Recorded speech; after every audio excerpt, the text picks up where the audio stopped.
Hey all, welcome back to the channel. Welcome back to the War Room. I haven't made any videos in a while. Just been busy with life, doing a lot of stuff. But I've been watching a lot of videos lately, and one of the things that keeps coming up is feed issues with the 300 Blackout. As you guys know, I am a huge fan of the 300 Blackout. I love it.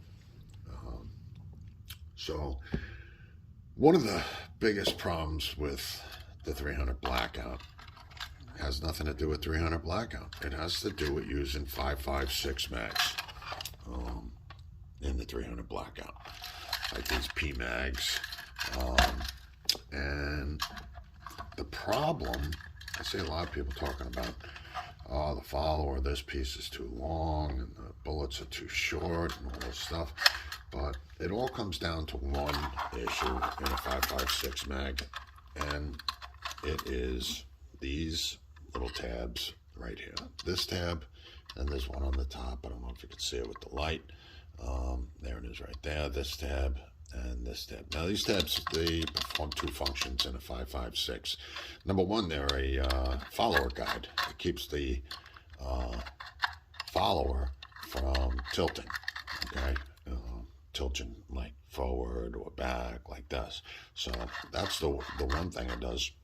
But also what it does is, because the 5.56 is neck down, that the neck comes in here and goes like this, and that .223 bullet, 224, needs a guide. Otherwise, they kind of get out of kilter. So they keep those smaller bullets in line.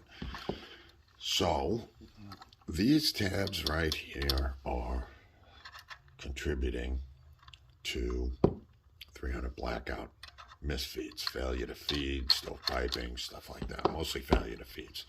And it happens mostly in the heavier bullets, your 200 grainers and things like that. And it has to do where the ogive is, ogive, however you want to say it. I say ogive because there's a G in there, not a J.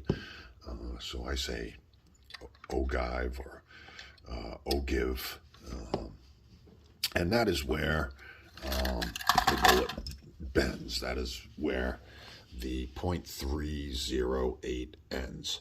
So 3.308, .308, .308, .307, that's your ogive. It's that bend in the bullet. Soon as it loses, it's that turn right there. Now, if that turn is way out here, it's going to hit those tabs. If the turn starts in here with a smaller bullet, as you can see, like a bullet like this, that ogive is all the way back here. It doesn't have as much effect on the bullet. So this bullet would probably feed okay in a 5.56 magazine. But this 220 grain, where that ogive is way out here, not back here, that's where it's going to start hitting those tabs, okay, in these heavier bullets. And you can see, so this is, and I'm going to show you what the actual issue is. All right, so let's put a bullet in there, all right, and I got it set so that I can push it all the way up. So hopefully you could see this, right? So what's going to happen is, and the follower is kind of sticking on me, watch the bullet as it comes off the edge. As it gets to that edge right there, you're going to see it falls down into this position right there. That is where a 300 Blackout bullet should sit in the magazine, but it doesn't. It's like that in a 5.56 magazine. Again, watch it. See how it comes all the way down. That's where it sits. In a 5.56, that's where it should sit. So that tab is putting it back. Now, a lot of people think that's going to cause the feeding issue up here. Okay, because it's pushing the bullet in, and everyone says, oh, look, it's pushing the bullet. But it's not. That's not where the issue is. The issue is back here. Okay, what's happening is, as you push this piece forward, this gets pushed that way into the case. And if you ever notice, when you start loading these up, you get to about 20 rounds in this magazine, and man, you could barely push a next one in because that friction on the back of the case against here, it's forcing it this way and this way. And when you go to push on those rounds, man, that's tight. It's not even a full round. And you can see it's going to be very slow coming up because it's jammed in there. You can feel that pressure against the back of the magazine. Okay, so what you want to do is, again, I'll show you a magazine that has been modified. So this magazine I modified, all right? And the bullet stays where it should stay the whole way, okay? You can have a little bit in there. You don't have to take them off completely, all right?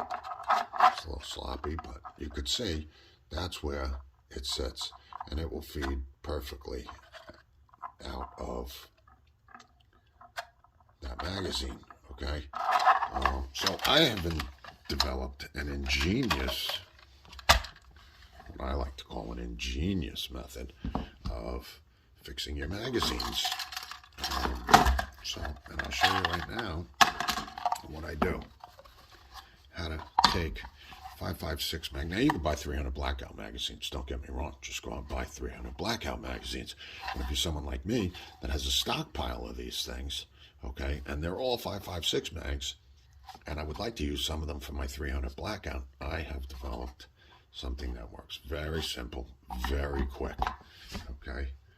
And here it is on the end of my drill. You see this barrel sander? This is just your standard Dremel barrel sander. I put it on a dowel and I put it in my drill.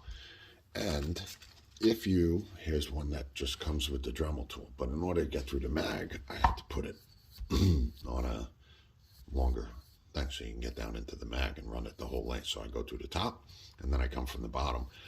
And this width right here is all you need for 220 grain 300 Blackouts to feed perfectly. That's all you have to take off. If you run, you can see these, if you run these, now this mag is modified.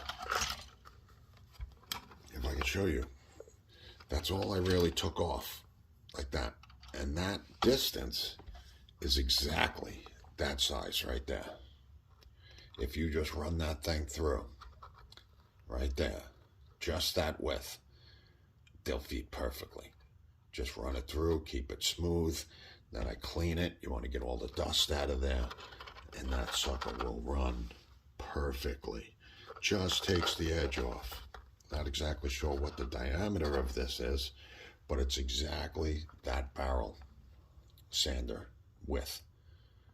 If you try to put it in an unfinished mag, this one, it hits. See that? Won't go.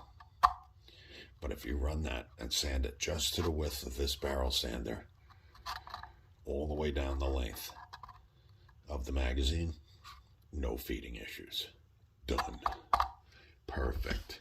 So, if you want to modify your magazines, and you got a ton of them, all you need is one of those little barrel sanders. You run it right down the length of the mag and clean it up, obviously. You don't want any dust in there or anything like that. I usually use an oil rag and I'll run it through there, make sure it's all nice and clean. I try to do it as evenly as possible down the length. It takes a little bit of steady hand running it down there, but and you could see the guide the whole length, right? It still leaves you enough guide to catch the follower, to keep the follower, so the follower stays in use. You know, the follower guide, it leaves you enough on there so it doesn't take away from the follower like that. See how it's right there? And it, but it takes off, well, actually, this is the wrong one. Sorry about that. This is the one. This is the one. I still have the thing in there. So it leaves enough just to follow on, but it takes off just enough to let that bullet sit the way it's supposed to. Well, that's not a bad, that's bad angle because the first one pops out. So, but you could say there's just touches it enough, but it still does not add any pressure to the back of the round. So, I highly recommend that if you have a ton of PMags laying around, you want to modify them for your 300 Blackout, just take care of those tabs. You will be all set. Alright, so that's it for this video, as crude as it is. Thanks for watching, thanks for coming by, and trying to get some more videos out more frequently. But hit that like button, hit the subscribe button. You never know when I'm going to post a video. I'm not on here every day or every week, but I do try to bring information that is pertinent to your shooting and getting things running in operation. All right, thanks for coming by, man.